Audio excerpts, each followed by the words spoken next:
ओम शांति, ओम शांति,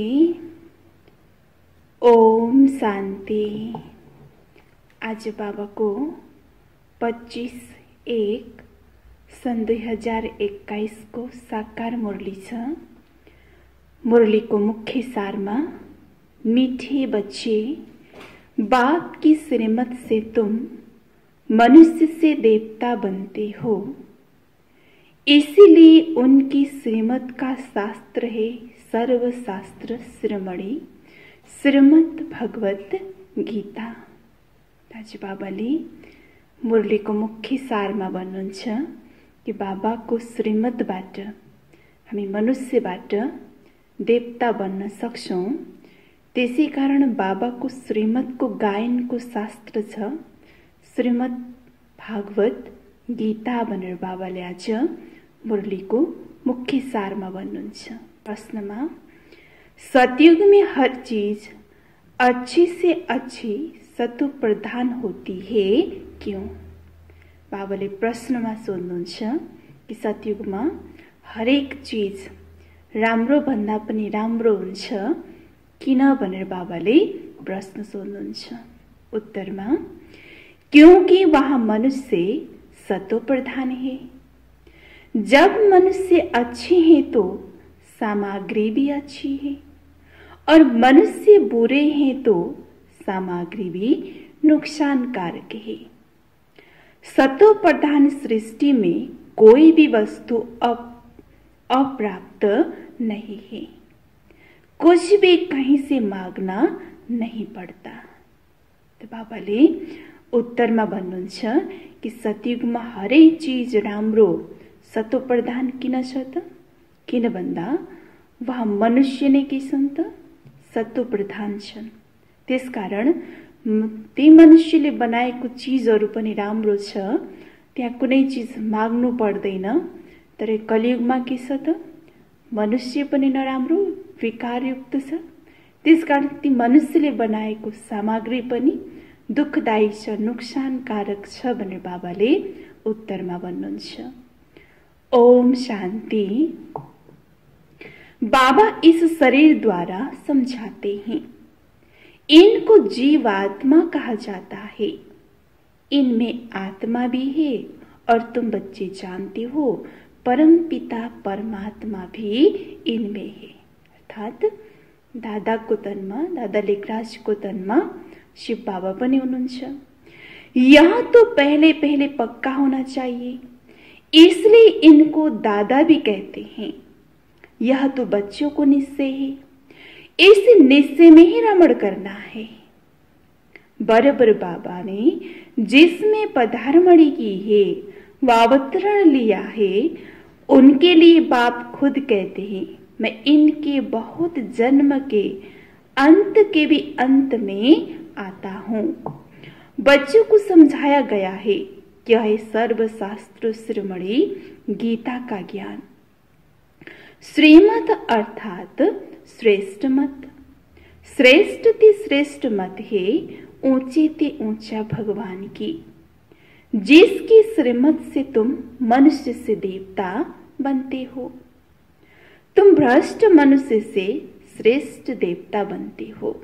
तुम आते ही हो, इसलिए बाबा भी खुद कहते हैं, मैं आता हूं तुमको श्रेष्ठचारी निर्विकारी मत वाले देवी देवता बनाने।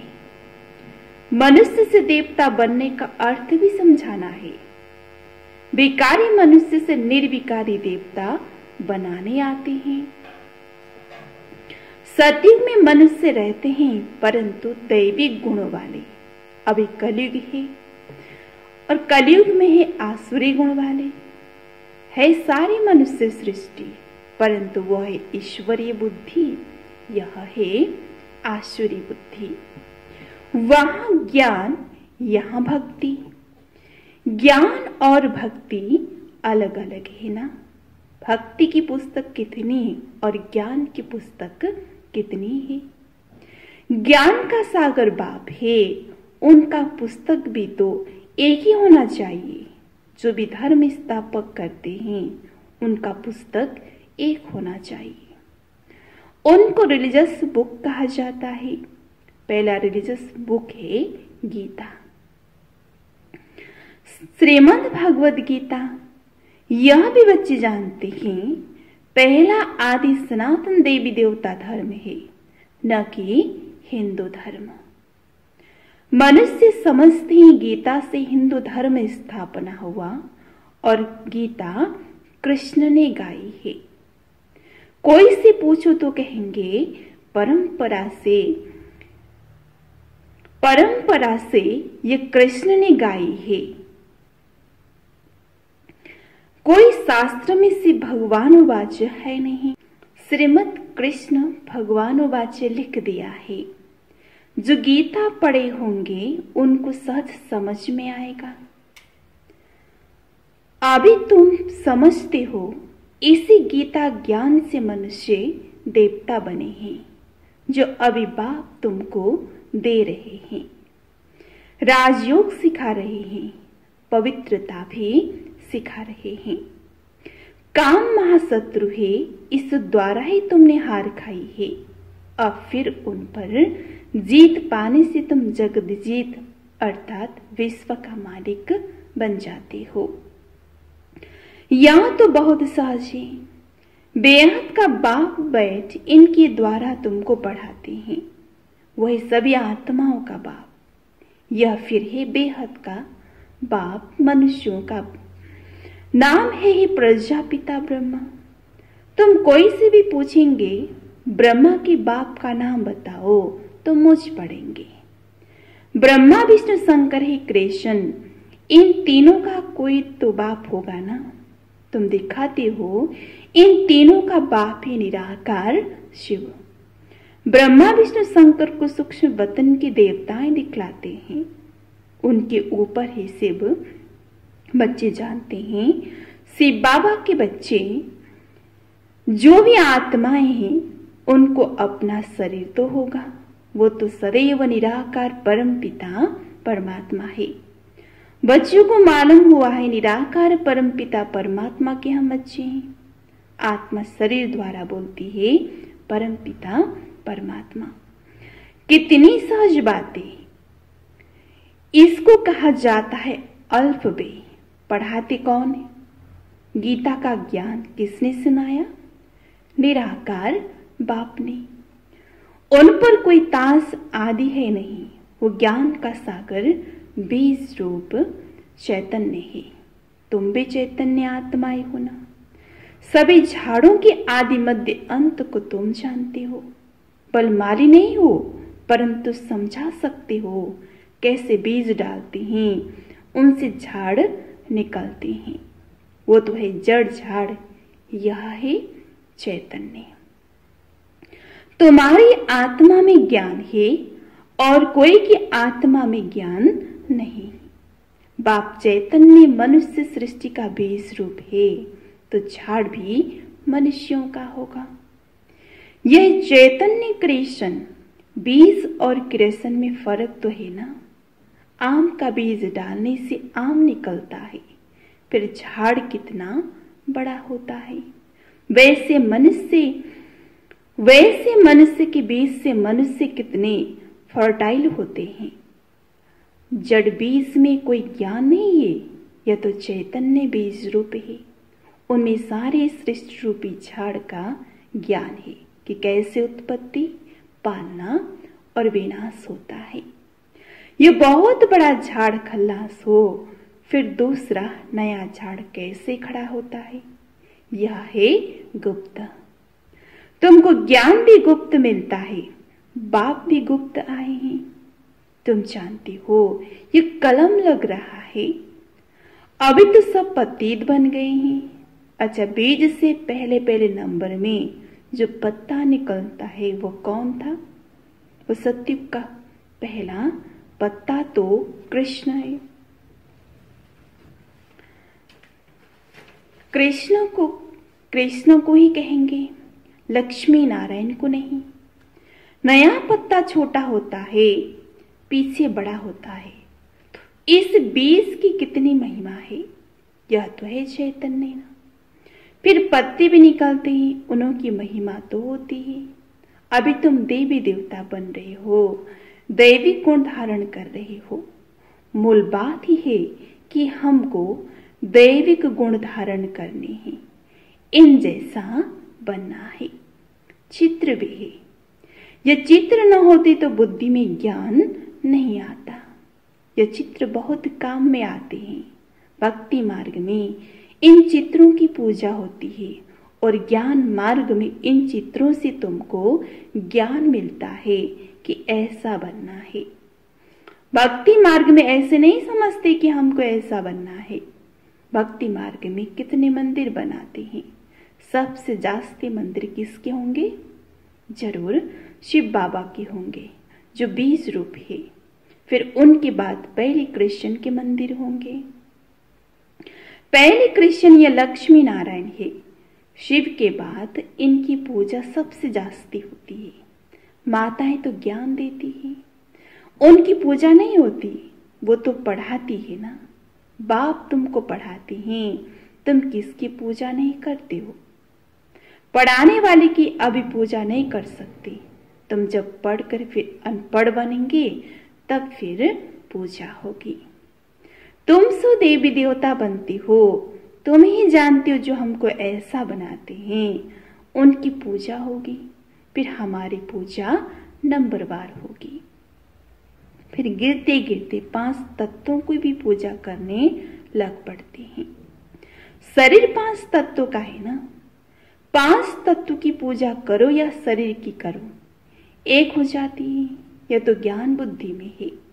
ये लक्ष्मी नारायण सारे विश्व के मालिक थे। इन देवी देवताओं का राज्य नई सृष्टि पर था, परंतु वह कब था यह नहीं जानते। लाखों वर्ष कह देते हैं।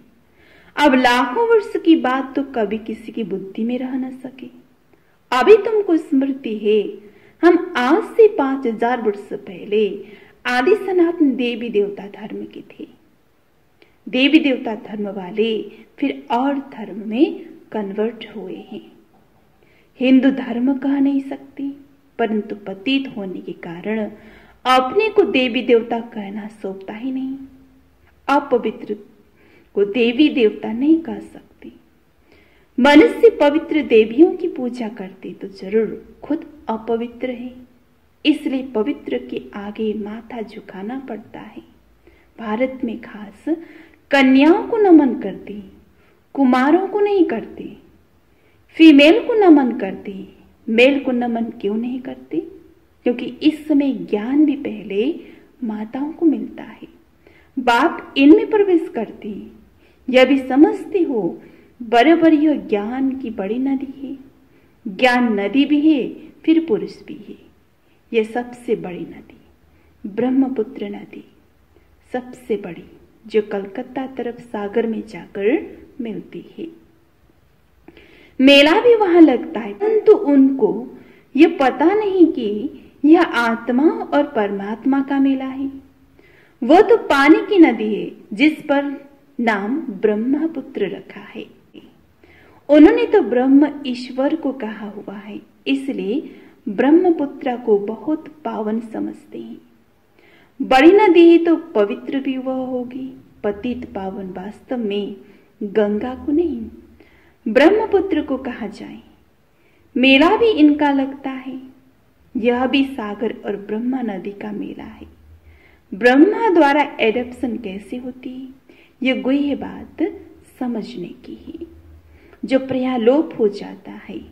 यह तो बिल्कुल सहज बात है। भगवान वाच, मैं तुमको राजयोग सिखाता हूं, फिर यह दुनिया ही खल्लास हो जाएगी। शास्त्र आदि कुछ भी नहीं रहेगा। फिर भक्ति मार्ग में यह शास्त्र होंगे। ज्ञान मार्ग में शास्त्र नहीं होते। मनुष्य समझते शास्त्र परंपरा से चले आते हैं। ज्ञान तो कुछ है नहीं।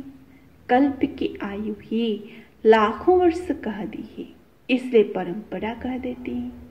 इनको कहा जाता है अज्ञान अंधियारा।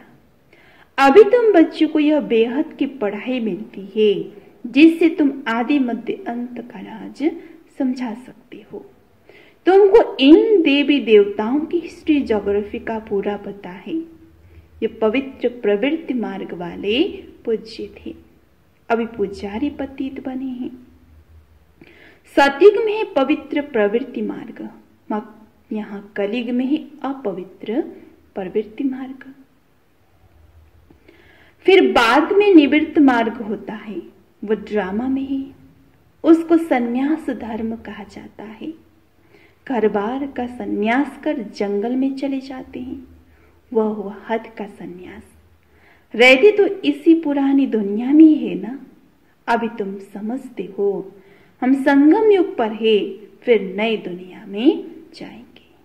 तुमको तिथि तारीख सेकंड सहित सब मालूम है। वो लोग तो कल्प की आयु ही लाखों वर्ष कह देते हैं। इनका पूरा हिसाब निकाल सकते हैं। लाखों वर्ष की तो बात कोई याद नहीं कर सके। अभी तुम समझते हो बाप क्या है, कैसे आते हैं, क्या कर्तव्य करते हैं। तुम सबके ऑक्यूपेशन को, जन्म पत्री को जानती हो। माँ के झाड़ के पत्ते तो ढेर है, वो गिनती थोड़ी कर सकते हैं। इस बेहद सृष्टि रूपी झाड़ के कितने पत्ते हैं। 5000 वर्ष में इतने करोड़ हैं, तो लाखों वर्ष में कितने अनगिनत मनुष्य हो जाएं। भक्ति मार्ग में दिखाते हैं, लिखा हुआ है सतयुग में इतने वर्ष, सतयुग इतने वर्ष का है, त्रेता इतने वर्ष का है, द्वापर इतने वर्ष का है। तो बाप बैठतुम बच्चों को ये सब राज समझाते हैं। आम का बीज देखने से आम का झाड़ सामने आएगा ना। अभी मनुष्य सृष्टि का बीज रूप तुम्हारे सामने है। तुमको बैठ झाड़ का राज समझाते हैं, क्योंकि चैतन्य है। बताते हैं हमारा यह उल्टा झाड़ है। तुम समझा सकती हो जो भी इस दुनिया में है जड़वा चैतन्य हूबहू रिपीट करेंगे। अभी कितना वृद्धि को पाते रहते हैं। सतयुग में इतना हो नहीं सकता। कहते फलानी चीज ऑस्ट्रेलिया से, जापान से आई। सतयुग में ऑस्ट्रेलिया, जापान आदि थोड़ी थे। ड्रामा अनुसार वहां की चीज यहाँ आती है। पहले अमेरिका से गेहूं आदि आते थे। सतयुग में कहां से आएंगे, कहां से आएंगे थोड़ी। वहां तो है ही एक धर्म, सब चीजें भरपूर रहती है। यह धर्म वृद्धि को पाते रहते हैं, तो उनके साथ सब चीजें कम होती जाती है। सत्य में कहां से मांगते ही नहीं। अभी तो देखो कहां कहां से मांगते हैं। मनुष्य पीछे वृद्धि को पाते गए। सत्य में तो अप्राप्त कोई वस्तु होती नहीं। वहां की हर चीज सत्व प्रधान बहुत अच्छी होती है। मनुष्य ही सत्व प्रधान है। मनुष्य अच्छे तो सामग्री भी अच्छी है, मनुष्य बुरे है तो सामग्री भी नुकसानकारक है।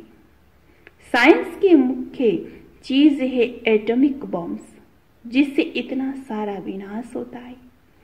कैसे बनाते होंगे? बनाने वाली आत्मा में पहले से ही ड्रामा अनुसार ज्ञान होगा। जब समय आता है तब उनमें ये ज्ञान आता है, जिससे सेंस होगी वही काम करेंगे और दूसरों को सिखाएंगे। कल्प कल्प जो पाठ बजाया वही बजता रहता है। अभी तुम कितने नॉलेजफुल बनते हो। इनसे जास्ती नॉलेज होती नहीं। तुम इस नॉलेज से देवता बनते हो। इससे ऊंच कोई नॉलेज, माया की नॉलेज, जिससे विनाश होता है।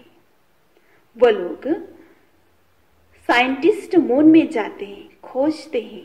तुम्हारे लिए कोई नई बात नहीं। ये सब माया का पंप है। बहुत शो करते हैं, अति डीपनेस में जाते हैं,